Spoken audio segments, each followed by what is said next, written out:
my dears, and welcome back to my corner of the internet. I'm Shannon, and tonight I've got another book talk video to share with you guys. I'd hoped to have this one out before summer officially ended, but I'm like 2 days behind. What are you gonna do? This book just gave me summer vibes for some reason. Probably because shark is in the title, and you know, you think of sharks, you think of summer. But tonight we're talking about Zombie Sharks with Metal Teeth by Stephen Graham Jones.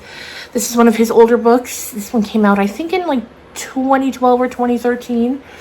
It recently had a re-release with this new cover. The old cover has like, I put it here, a shark on it. This is the new cover, and yeah, it was one of those ones I had just been waiting to dig into, and I'm happy to report that I have. First of all, let me tell you, if you're coming to this book looking for sharks, zombie or otherwise, you're going to be disappointed. There are no sharks to be found here. But I won't tell you why. I'll leave it to you to read and discover what the title means. But this is a collection of short stories. There's quite a few. Some are really short. One's like a page. Others are longer, but none are incredibly long. And the book itself is quite short. It's only like 160 pages. Short story collections are hard to review or talk about because the stories are so short you can't really say anything, or else you'll say too much. So I'm just here to give sort of my general thoughts on the collection as a whole, tell you the titles of some of my favorites. So if you can read, if you can read, I'm sure you can read. So if you read the book, you can, kind of keep those in mind when you get to them and see if you like them too. If you can read. Okay, so I got my notebook here. First of all, the thing about Stephen Graham Jones is I don't know anyone else whose mind works this way. There is something so unsettling, but yet so earnest, so heartfelt about the weird things that he writes. And that's really the best way I can describe it.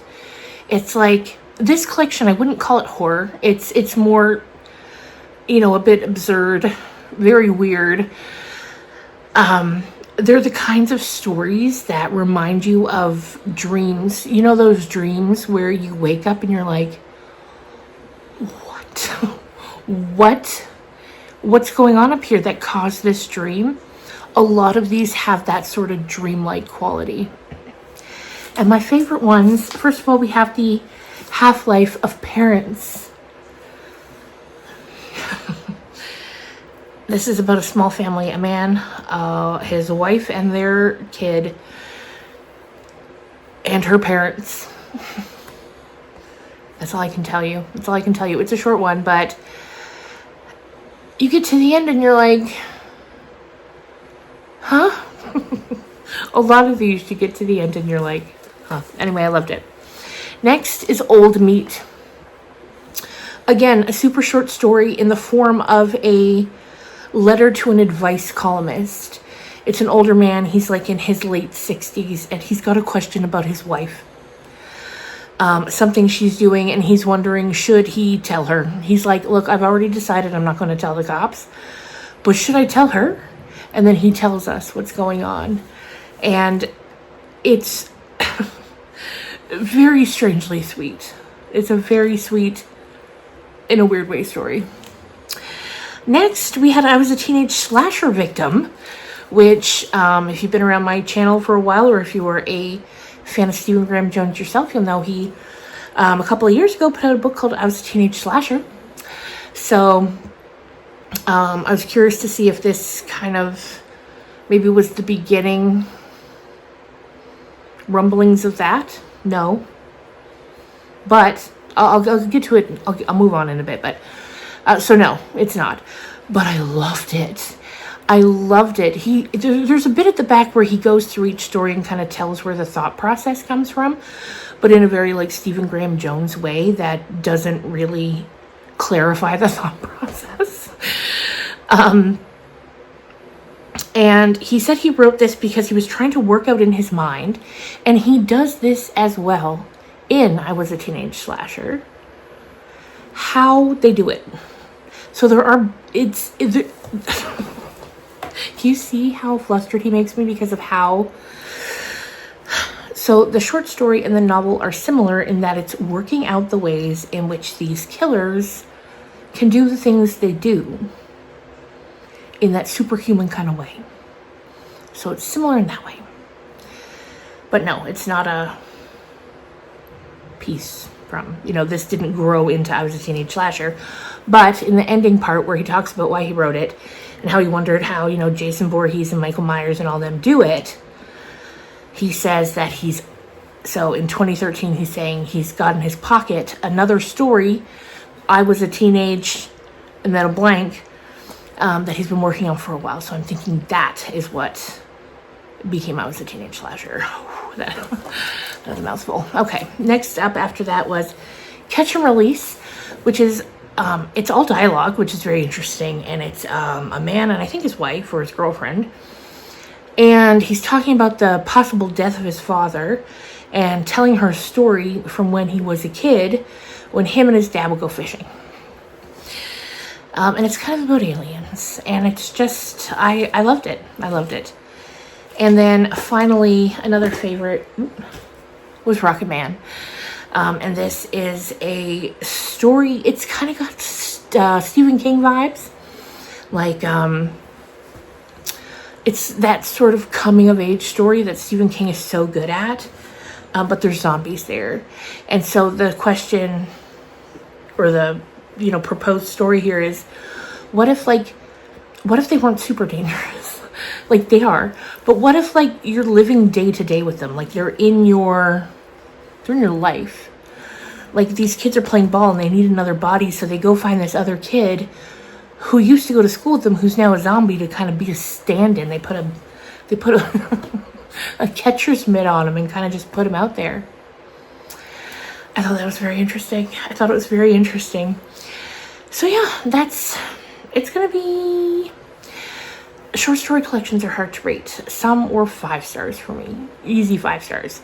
Some were 4s. Some were 3s. 1 or 2 was a 2. So I think I'm going to go with a 4. Maybe a 5. We'll see. But I think because of that 1-2, I'm going to have to go 4, 4.5. But I loved it. The bit at the end when he's telling us why he wrote these stories, and he goes through each one. And there's a few times, or at least a couple times, where he says he writes to make sense of the world.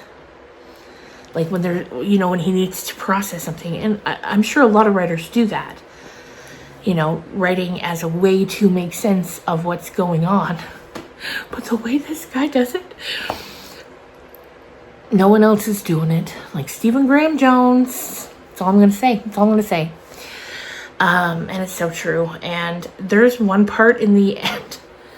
I don't know if it's in the acknowledgements or still in the explaining the stories part. I think the former. But he talks about 2 of his biggest fears.